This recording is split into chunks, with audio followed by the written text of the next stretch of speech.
Et là, on est dans la grande force de Mahalakshmi. Maheshwari, la force d'intention, qui tient l'intention de fécondation, l'intention de manifestation et de création. Mahakali, qui amène son énergie, sa dynamique, sa force, son rythme, pour soutenir en tout cas la puissance de la vie et la Shakti en fait dans la création et la manifestation. Mahalakshmi, qui imbibe de son amour la couleur et la teinte psychique, pour amener chaque chose à être soutenue par l'amour.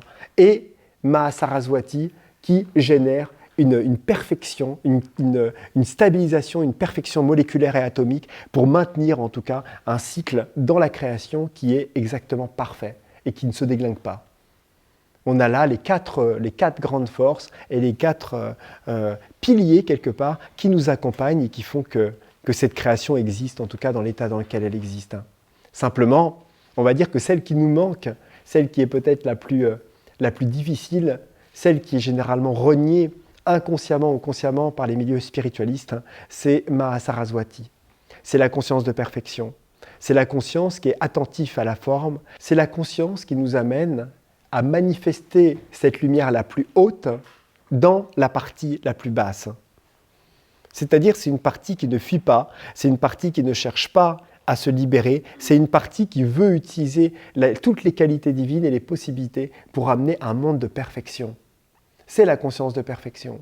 Et c'est la conscience et la lumière qui nous accompagnent quand on a décidé véritablement d'œuvrer dans la matière, pour le monde, pour la création, et que chaque geste, chaque chose que nous créons accompagne le beau, le bon et le vrai.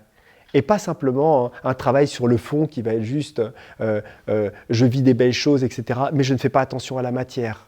Je fais machin, etc., mais c'est que matériel, c'est pas grave. Non, si, justement. C'est là, en fait, où se différencie, où il y a une scission, en tout cas, dans certaines traditions ou certaines visions. C'est quand on commence à dire c'est que de la matière, c'est le monde matériel, c'est machin, c'est pas grave. Et bien, quelque part, si on va jusqu'au bout dans un processus d'évolution, c'est une fois qu'on arrive à la matière que tout ce que l'on a développé, toute la qualité du bon, du beau, du vrai, doit être manifesté dans la matière.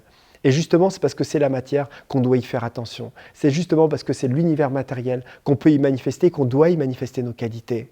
Parce que la création et la manifestation a ça comme intention première.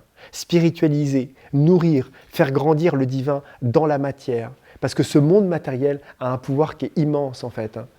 Et ce n'est pas simplement créer des éveils subjectifs ou des espaces dans lesquels on se contente d'une certaine réalisation ou un certain bonheur, en tout cas abstrait, dans lequel la matière n'aurait plus d'importance. Autrement, notre monde serait vide de beauté, vide d'esthétisme, vide de vrai, vide d'une qualité nourrissante.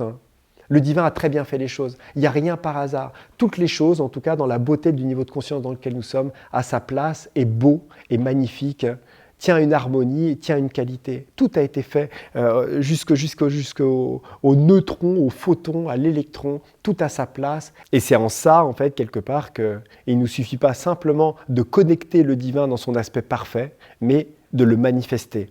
Et c'est en ça que l'action est importante. Très souvent, je vous partage l'importance de la beauté, l'importance de l'esthétisme, l'importance d'apprendre à bien faire les choses, de faire quelque chose, pas pour le faire pour les autres, de le faire pour nous, parce que ça nourrit des espaces et en faisant ça, on fait descendre des forces.